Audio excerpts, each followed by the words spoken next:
The wolves circled the Apache baby like death incarnate, their yellow eyes promising a feast of innocence. But it wasn't the pack that stopped Marcus Kane's heart. It was the silver medallion glinting around the infant's neck. Chief Victorio's personal totem. The same piece Marcus had watched them bury with the great leader 7 years ago. A medallion that should have been rotting in the grave with the man Marcus had helped kill. Marcus had sworn on Victorio's blood-soaked grave that he'd never fire his rifle again. Never take another life. Never make another choice that could destroy innocent people. But when the alpha wolf lunged for the crying child, he knew that keeping that oath would damn the last shred of his soul. The Winchester kicked against his shoulder like a judgment from hell itself, and the wolf dropped with a sound that echoed across the New Mexico canyon like thunder. The pack scattered into shadows, but the baby's cries cut through Marcus's defenses like Apache war arrows. Desperate, haunting, impossible to ignore. Those weren't just any cries. They were the exact wails that had tormented his nightmares for 7 years. The sound of Apache children screaming while Marcus stood by and let it happen. Before we jump back in, comment where you're tuning in from. And if this story has touched you, make sure to subscribe because tomorrow, I've saved something extra special for you. Marcus approached the child on shaking legs, his weathered hands trembling as he knelt in the blood-red dirt. The baby couldn't be more than 6 months old, wrapped in sacred Apache cradleboard decorations that marked him as royalty. But it was that impossible medallion that made Marcus's world tilt sideways. Silver and turquoise craftsmanship that told the story of a bloodline that should have ended in massacre. "Who are you?" Marcus whispered, lifting the child with hands that had once signed Victorio's death warrant. "And how do you carry the soul of a dead chief?" The baby's dark eyes opened and fixed on Marcus's face with an intensity that felt like recognition, like judgment, like hope, as if this child had been waiting 7 years for Marcus Kane to find him. Marcus approached the child slowly, his weathered hands shaking as he knelt in the red dirt. The baby couldn't be more than 6 months old, wrapped in traditional Apache cradleboard decorations that spoke of high rank and sacred bloodlines. But it was the tiny silver pendant around the infant's neck that made Marcus's breath catch, a piece he recognized, one that should have been buried with its owner 7 years ago. "Who left you here, little warrior?" Marcus whispered, lifting the child carefully. "And how do you have something that belongs to the dead?" The baby's cries gradually faded as Marcus held him, those knowing dark eyes studying his face with an intensity that made Marcus feel transparent. This child saw him, really saw him, in a way no one had since the day he'd failed the Mescalero Apache and earned a reputation that followed him like a curse. As the first light of dawn crested the canyon walls, Marcus realized that saving this baby might be the first right thing he'd done in 7 years. But it might also be the last thing he ever did, because Apache warriors had a way of tracking down men who'd wronged their people. And Marcus Kane had wronged them more than most. Marcus had been watching the wolves for 3 days, studying their patterns from his hidden position in the rocks above his isolated ranch. The pack had been growing bolder, killing livestock and threatening the few remaining settlers brave enough to live in this godforsaken corner of New Mexico territory. But wolves hunting this close to Apache land meant something had driven them from their usual territory, something dangerous enough to make apex predators risk human contact. The morning ritual had been the same for 7 years. Coffee at sunrise, check for wolf sign, tend the horses, repair whatever the desert wind had broken, and try not to think about the graves he'd left behind in other territories. It was a life built around forgetting, and it had been working until this moment. Now an Apache baby lay in his arms, and Marcus felt the familiar weight of impossible choices crushing down on him. Keep the child and face Apache justice for his past crimes. Leave the infant and live with another innocent death on his conscience. "Damn," he whispered, already knowing which choice his conscience would force him to make. Marcus carried the baby toward his adobe ranch house, scanning the canyon walls for signs of movement. Apache warriors were masters of concealment, and if this child belonged to them, they were already watching, already deciding his fate. The question was whether they'd kill him outright or make him suffer first. The silver pendant around the baby's neck caught the morning light, and Marcus felt his blood turn cold as he recognized the intricate pattern. It was a chief's medallion, specifically Chief Victorio's personal totem, The same piece Marcus had seen gleaming on the war leader's chest during their last, terrible meeting 7 years ago. But Victorio was dead. Marcus had watched the cavalry bury him after the massacre at Tres Castillos, had seen the medallion placed in the chief's grave with his own eyes. So how was it here, on a living child's chest? Impossible, Marcus muttered, but the evidence was right there in his hands. Inside the ranch house, Marcus built up the fire and prepared a bottle of goat's milk while the baby watched him with those unervingly intelligent eyes. The child hadn't cried since Marcus picked him up, as if understanding that silence meant survival in this harsh land. "You're going to bring me nothing but trouble, aren't you?" Marcus said, testing the milk's temperature. "Your people don't exactly have fond memories of Marcus Kane." The baby's response was to grab Marcus's finger with surprising strength, and something cracked open in the rancher's chest. The same protective instinct that had once made him one of the territory's most effective Indian agents, before everything went wrong. 7 years ago, Marcus had been Agent Marcus Kane, tasked with maintaining peace between settlers and the Mescalero Apache. He'd been good at his job, respected by both sides, trusted with negotiations that kept the territory from exploding into open warfare. He'd even developed a friendship with Chief Victorio, a relationship built on mutual respect and shared concern for protecting innocents. Then came the day that changed everything. The day Marcus chose bureaucratic duty over moral judgment and helped orchestrate the forced removal that led to Victorio's death and the scattering of his people. The baby finished the bottle and settled into Marcus's arms with the trust of childhood, unaware that the man holding him had helped destroy his world. Marcus looked down at the sleeping infant and wondered if redemption always came wrapped in impossible irony. A sound from outside made Marcus freeze. The soft whinny of horses moving carefully, the muffled jingle of silver ornaments that Apache warriors wore into battle. They'd found him. After 7 years of hiding in this remote canyon, his past had finally caught up with him in the form of one small child. Marcus moved to the window and peered through the worn curtains. What he saw made his breath catch in his throat. The canyon floor was filled with Apache warriors, not a raiding party or war band, but what looked like representatives from multiple bands. He could see the distinctive dress of Mescalero, Chiricahua, and Jicarilla Apache, nations that rarely cooperated but were apparently united in whatever brought them to his door. At their head rode a figure Marcus recognized despite the years. Nate, Victorio's son and heir, now wearing the eagle feathers of leadership. The young man Marcus remembered had grown into a formidable war chief, and his face bore the same stern nobility that had made his father so effective a leader. But it was the woman riding beside Nate who made Marcus's heart stop. She was elderly, her hair silver white, but her bearing spoke of power and wisdom that commanded respect. Marcus had heard stories of her. Lozan, Victorio's sister, the warrior prophet who could sense enemies and had never been defeated in battle.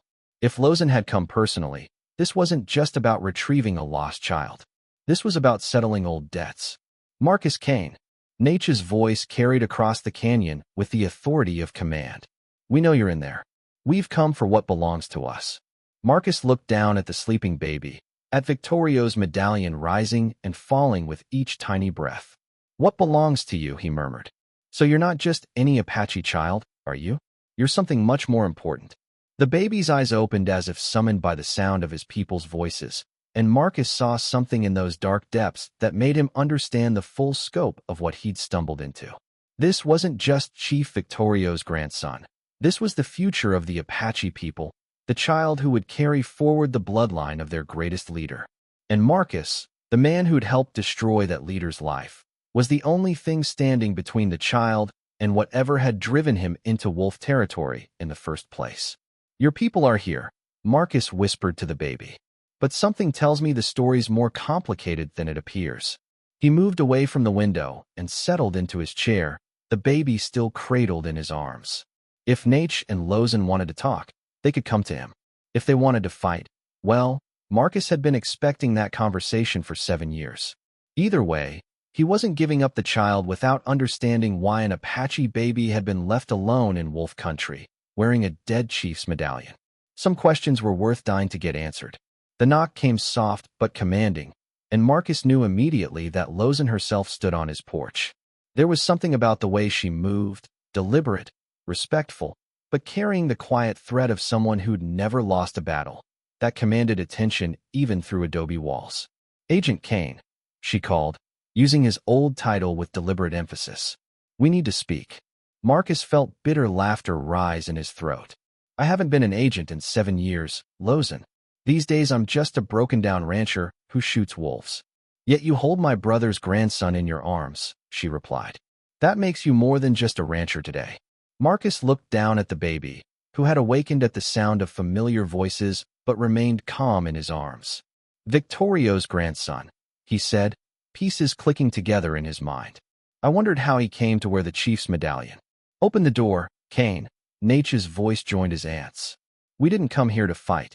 We came because we need your help. Those words hit Marcus like a physical blow. The Apache needed his help? After what he'd done to them, after his role in the forced removal that led to Victorio's death, they were asking for his assistance. Last time I helped your people, Marcus called back, it got your father killed. The silence stretched long enough for Marcus to hear his own heartbeat, to feel the weight of 7 years' guilt pressing down on his shoulders like desert heat. Yes, Nate said finally. It did. And that's exactly why we need you now. Marcus stood slowly, the baby still in his arms, and moved toward the door. Whatever was happening here was bigger than old grievances, more complex than simple revenge. The Apache didn't ask for help lightly, especially not from the man who'd betrayed their trust. He opened the door to find Lozen and Nate standing alone on his porch, though Marcus could see warriors positioned throughout the canyon. The woman warrior looked older than he remembered, her face lined with the weight of survival and loss, but her dark eyes still burned with the fire that had made her legendary. May we come in? She asked with formal courtesy. Marcus stepped aside, and they entered his simple home with the bearing of nobility visiting common folk. Nate's gaze immediately went to the baby in Marcus's arms, and the young chief's stern expression softened with something that looked like relief. Little Hawk, he murmured, reaching out to touch the child's face. We thought we'd lost you forever. Little Hawk, Marcus asked. His name, Lozen explained. My brother gave it to him before. She didn't finish, but Marcus understood. Before Victorio died at Tres Castillos, victims of the trap Marcus had helped set. How did he come to be alone in wolf territory? Marcus asked. Apache children don't wander away from their families. Nate and Lozen exchanged a look that spoke of shared grief and desperate circumstances. It was Lozen who answered, her voice carrying the weight of witnessed horrors. He didn't wander, she said. He was hidden. His mother carried him into the deep canyons when the soldiers came again, when they decided that Victorio's bloodline needed to be eliminated completely. Marcus felt his blood turn cold. More massacres? I thought the Apache wars were over. The wars never end, Nate replied bitterly. They just change shape. Now instead of open battles, we face midnight raids, poison water sources, children who disappear from reservation schools. Someone has decided that peace with the Apache is less profitable than their complete elimination. Marcus looked down at Little Hawk, who was studying the conversation with those unsettling, intelligent eyes. And this child represents what exactly? Why is he so important that someone would hunt him specifically? Because, Lozen said quietly, he's not just Victorio's grandson. He's the last male heir in the direct bloodline. According to both Apache tradition and federal treaty law, he's the rightful chief of the Mescalero Apache when he comes of age. Understanding flooded through Marcus like ice water. And if he dies before reaching adulthood, leadership passes to the federal government, Nate finished, which then has the legal authority to dissolve the tribe entirely and distribute our lands to private interests. Marcus felt puzzle pieces clicking together in his mind, forming a picture of systematic genocide disguised as legal procedure. Someone's been hunting Apache children, not just warriors or leaders, but specifically the bloodlines that carry legal authority. 3 other potential heirs have died in the past 2 years, Lozen confirmed. Accidents, they called them. A riding accident, a drowning, a rattlesnake bite. All very convenient for men who profit from Apache land. But you suspected differently, Marcus guessed. We knew differently, Nate corrected. Because Little Hawk's mother saw them coming. She managed to get word to us before they killed her, told us where she'd hidden her son. Marcus felt the familiar weight of other people's tragedies settling on his shoulders. But you were too late. By hours, Lozan said, her voice tight with controlled fury. We found her body, but the child was gone. We tracked him for 2 days before the wolf pack picked up his scent. And you tracked the wolves to my land, Marcus concluded. We tracked them to the place where someone had been feeding them, Nate said, his dark eyes fixed on Marcus's face. Someone who'd been using them to dispose of evidence, to make murders look like animal attacks. Marcus felt the world tilt beneath his feet. You think I'm involved in hunting Apache children? We thought so, Lozan admitted. Until we realized that the wolves were running from you, not to you. Until we saw you risk your life to save Little Hawk, instead of letting nature take its course. But there's more, Nate added. The man who's been orchestrating these killings, we know who he is. And we know he has a personal vendetta against you as well as us. Marcus felt his blood turn to ice water. Who? Colonel Andrew Morrison, Lozan said, and Marcus felt 7 years of carefully built defenses crumble in an instant. Morrison, the same man who'd pressured Marcus into revealing Apache positions 7 years ago, who'd promised that the forced removal would be peaceful, who'd turned a negotiated surrender into the massacre at Tres Castillos. The man whose lies had cost Victorio his life and Marcus his soul. He's supposed to be retired, Marcus said weakly. He is, officially, Nate replied. But he's been working as a private contractor for mining companies and railroad interests. His job is to clear troublesome Indians from valuable land, and he's very good at it. He's also been looking for you, Lozan added. Apparently, you know too much about his methods, about the lies he told to justify Tres Castillos. You're the only witness who could testify to his war crimes. Marcus looked down at Little Hawk, who had fallen asleep again in his arms, trusting and peaceful despite the dangers surrounding him. So we're both targets. The last Apache heir and the last witness to Morrison's crimes. Which is why we need your help, Nate said. Separately, we're vulnerable. Little Hawk needs protection that we can't provide. Morrison has too many contacts in the military and territorial government. And you need allies who can keep you alive long enough to see justice done. You're proposing an alliance, Marcus said, between the man who helped kill your father and the people he betrayed. I'm proposing survival, Lozan corrected. For all of us. Because Morrison won't stop with Little Hawk. He'll keep killing until every Apache child is dead and every witness is silenced. Marcus felt the weight of destiny settling on his shoulders like Victorio's medallion settling on Little Hawk's chest. 7 years ago, his choices had led to tragedy and betrayal.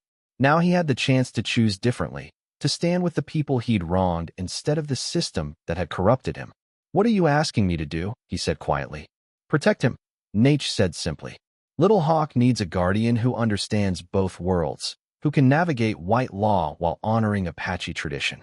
Someone Morrison would never suspect of switching sides. And in return, Lozan said, we help you stay alive long enough to testify against Morrison. We provide protection while you gather evidence of his crimes. And maybe, if we're lucky, we prevent the complete genocide of the Apache people. Marcus looked around his simple home, at the books that had gathered dust, the photographs of people long dead, the maps that charted territories he'd helped steal. For 7 years, he'd been hiding from responsibility, running from the consequences of his choices. Now responsibility had found him in the form of one small child who carried the future of an entire people in his blood. If I do this, Marcus said slowly, if I take on this responsibility, I need your word that it won't be temporary. I won't be a caretaker who hands him back when it's convenient. If I become his guardian, I become his guardian for life. For life, Nate agreed solemnly. Through whatever comes. Through the battles we'll face when Morrison discovers our alliance. Through the years of hiding before he's old enough to reclaim his birthright. Through the joy of watching him grow and the sorrow of loss. Marcus felt tears burning his eyes as he looked down at Little Hawk's peaceful face. The child who would grow up knowing he was protected by the man who'd once helped destroy his grandfather's world. Then yes, he whispered. I'll protect him. I'll be his guardian and teacher. I'll help him become the leader his people need. But even as he made the promise, Marcus could hear the distant sound of horses approaching. Too many horses, moving too fast, coming from the wrong direction. Morrison had found them.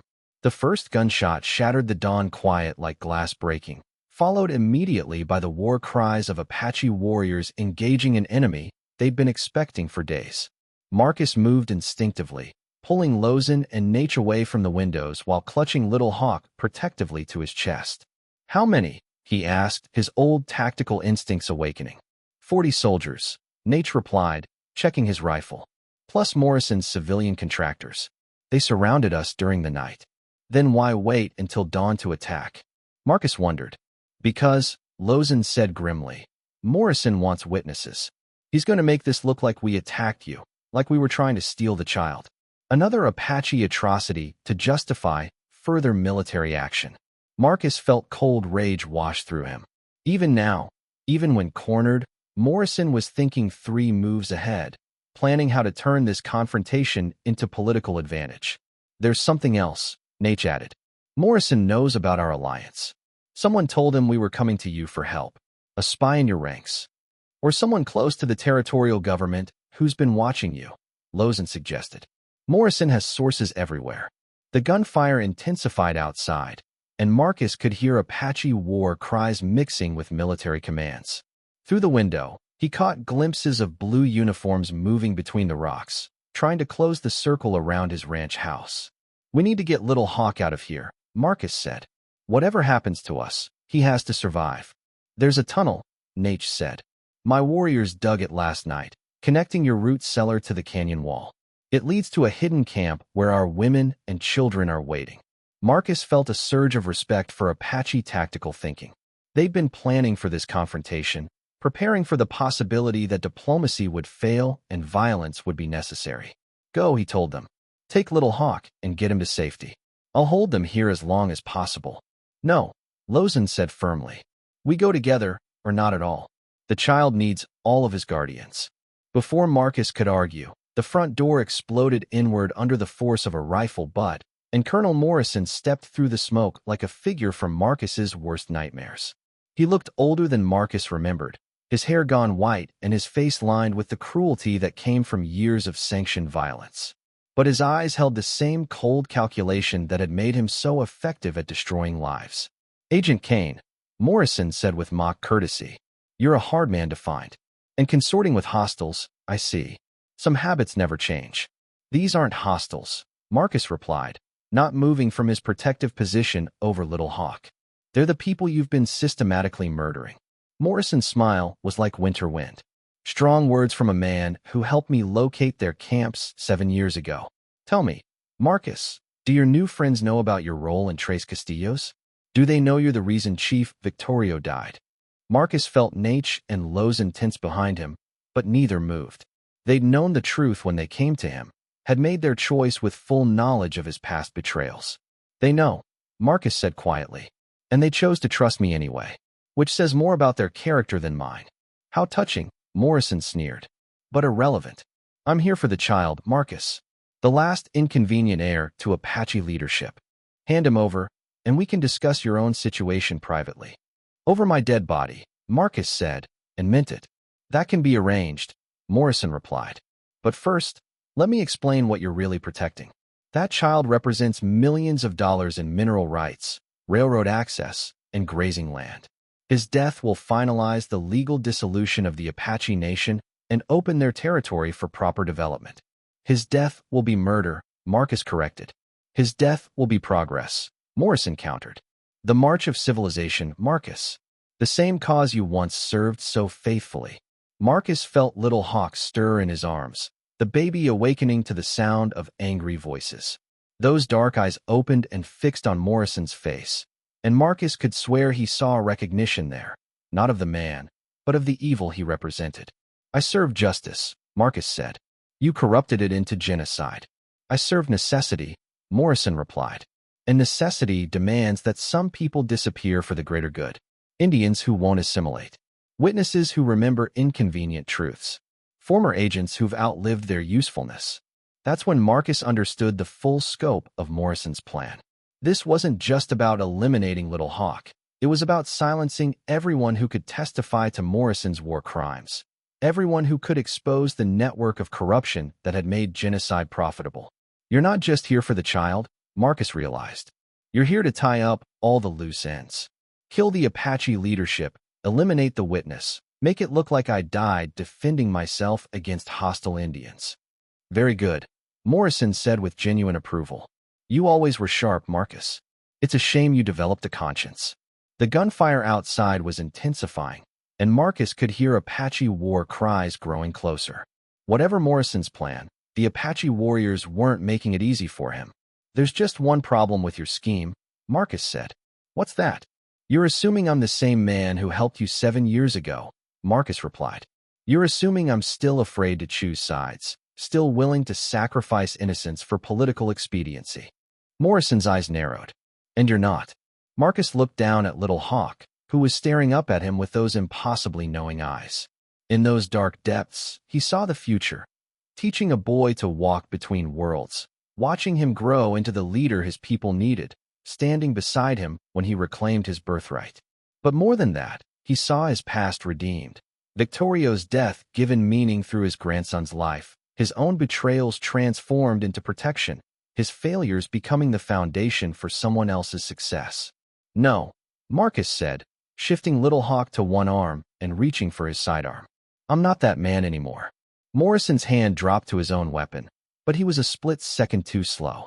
Marcus's Colt cleared leather with the speed of desperation and long practice, and his first shot took Morrison's center mass, spinning the colonel backward into his own men. The gunfight that followed was brief but vicious. Morrison's soldiers, caught between Marcus's rifle fire from the house and Apache warriors attacking from the canyon walls, found themselves outflanked and outfought. When the smoke cleared, Morrison lay dead in the doorway, and his surviving men were fleeing into the desert they'd hoped to conquer. But Marcus barely noticed the victory. He was looking down at Little Hawk, who had slept peacefully through the entire battle, trusting in the protection of his new guardian. It's over, Lozan said, appearing at Marcus's side. Morrison's dead, his men scattered. The immediate threat is finished. But not the larger danger, Nate added. There will be others who want the child dead, others who profit from Apache elimination. Marcus nodded, understanding the weight of what he'd taken on. Then we'd better get started. Little Hawk has a lot to learn if he's going to survive long enough to become a chief. As if summoned by the sound of his name, the baby opened his eyes and looked around at the assembled adults. For a moment, Marcus could swear he saw Victorio's spirit in those dark depths, proud, unbroken, ready to fight for his people's future. Welcome to the world, Little Hawk, Marcus whispered. It's going to be a long, hard road, but you won't walk it alone. The morning sun painted the canyon walls in shades of gold and crimson as Marcus stood on his porch, watching the most extraordinary sight of his life unfold. The Apache warriors who had come to retrieve Little Hawk were not leaving. Instead, they were making camp in the desert around his ranch, their numbers swelling as riders arrived from distant reservations and hidden strongholds. By midday, Marcus counted nearly 100 warriors representing bands that hadn't gathered together in decades.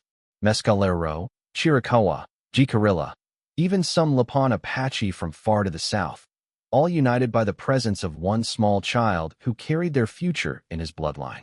They're not just here to protect Little Hawk, Lozan explained, settling beside Marcus on the porch steps.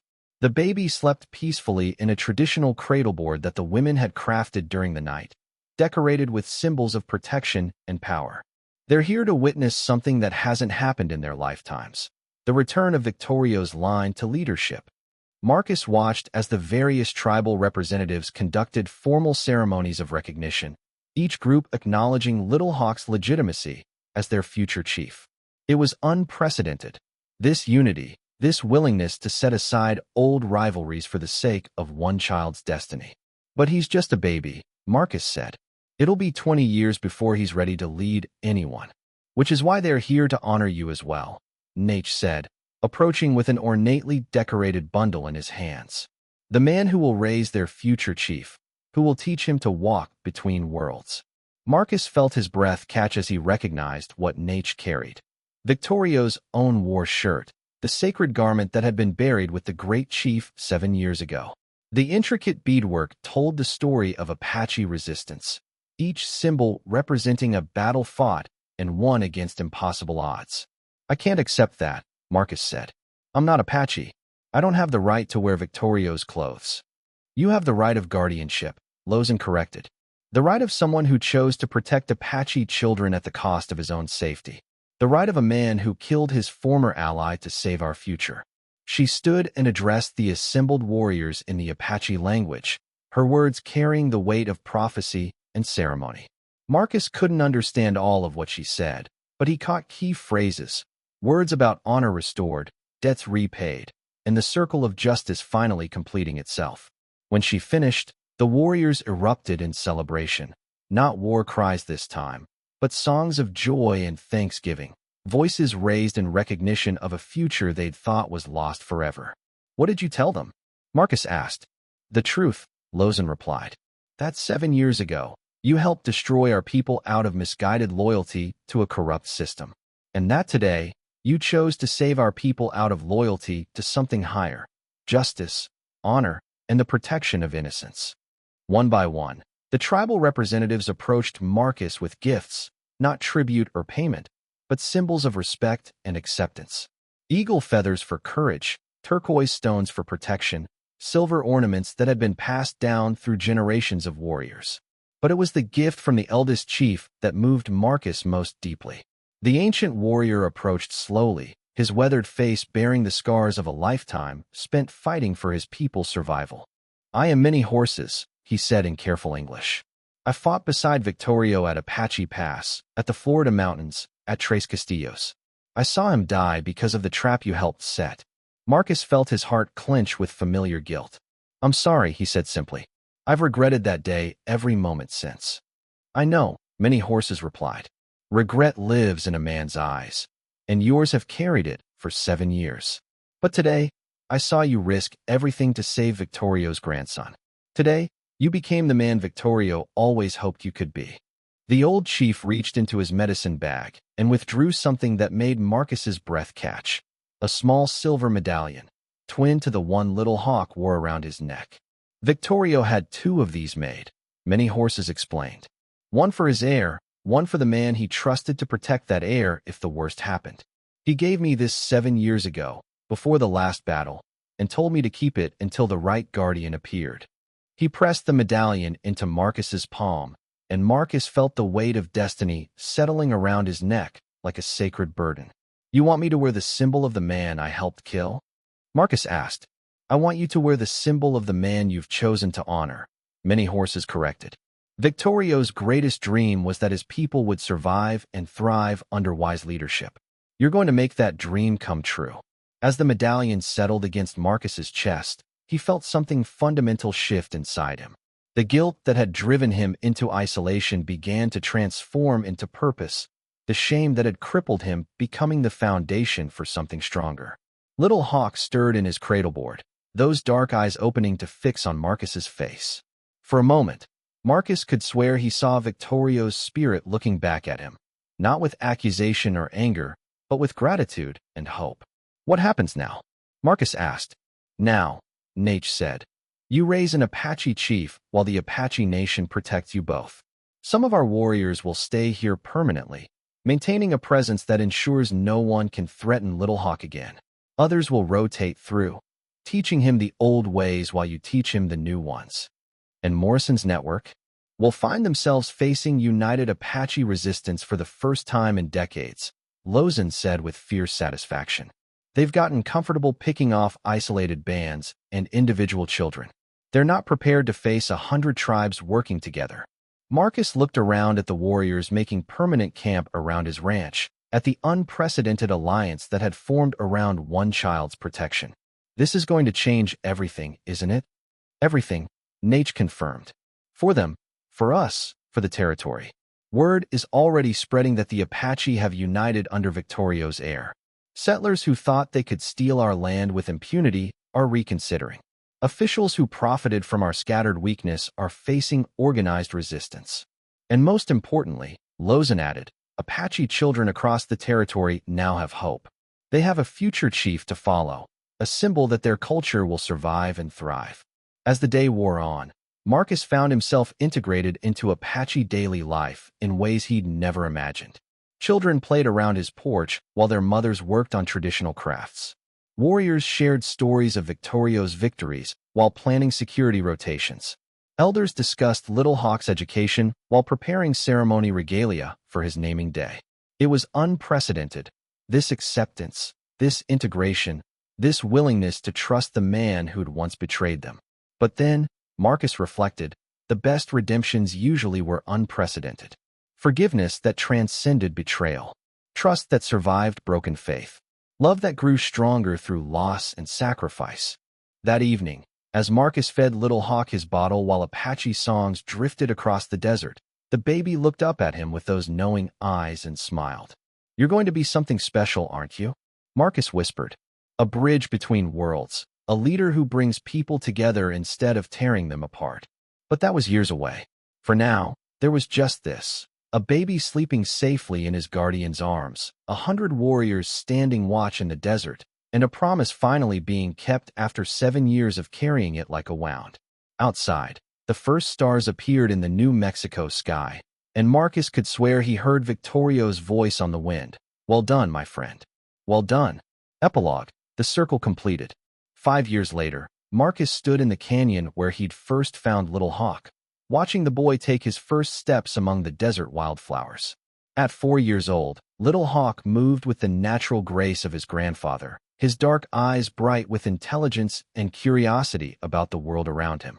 The legal battles had been fierce but victorious.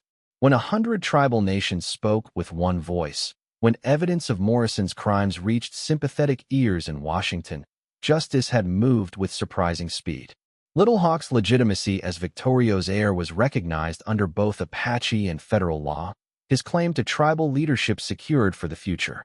Most importantly, Little Hawk was safe. Protected by law, surrounded by family, watched over by an alliance that had grown stronger with each passing year. The permanent Apache camp around Marcus's ranch had evolved into something unprecedented. A multi-tribal community where children learned both traditional ways and modern skills, where warriors trained alongside scholars, where the future of the Apache people was being carefully cultivated. "Dada," Little Hawk called, running toward Marcus on unsteady legs. The Mescalero word for father came as naturally to him as breathing, and Marcus felt his heart expand with wonder every time he heard it.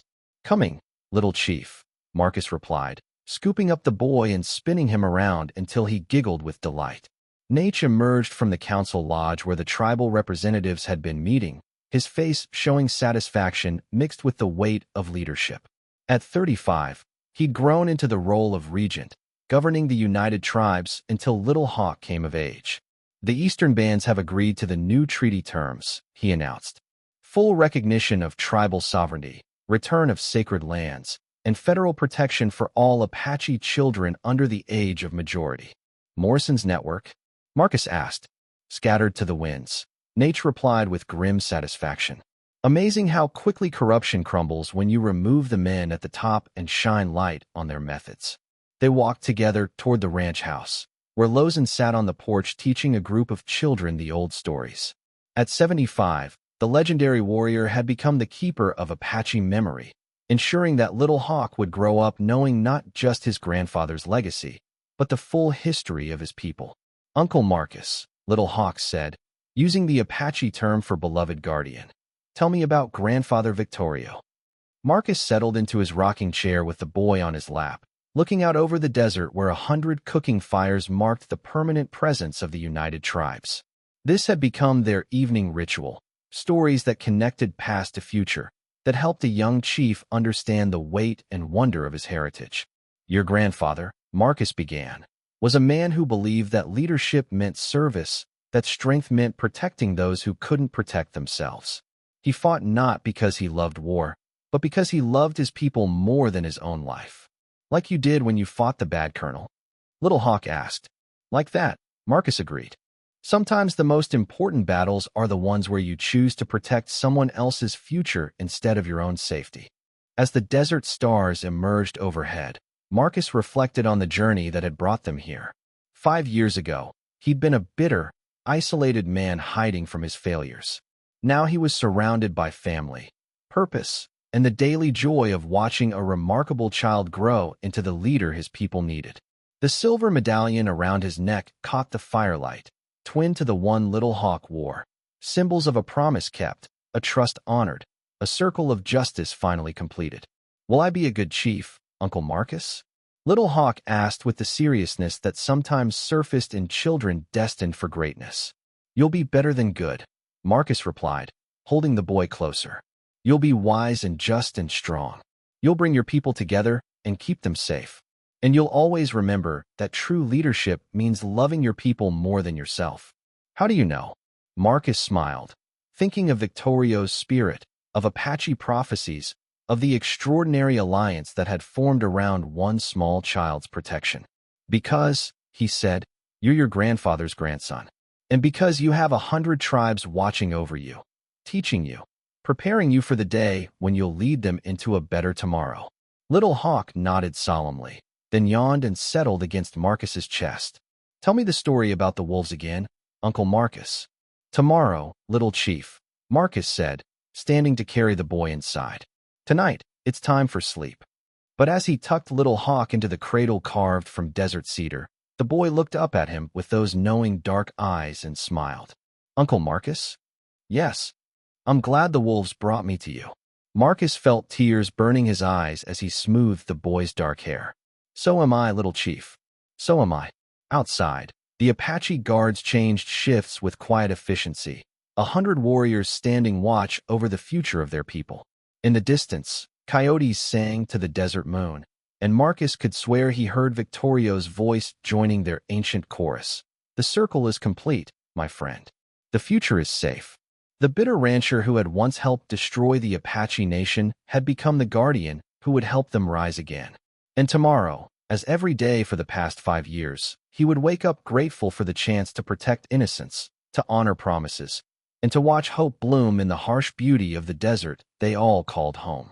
Some redemptions, Marcus reflected, were worth waiting a lifetime to receive. And some children were worth risking everything to save. Little Hawk's breathing deepened into the peaceful rhythm of childhood sleep, and Marcus whispered a prayer of gratitude to the wolves who had brought them together, to the Apache warriors who had chosen trust over vengeance, and to the grandfather whose spirit lived on in the boy who would someday unite all Apache people under one strong, wise leadership. The wolf's bargain had been paid in full. The future was secure,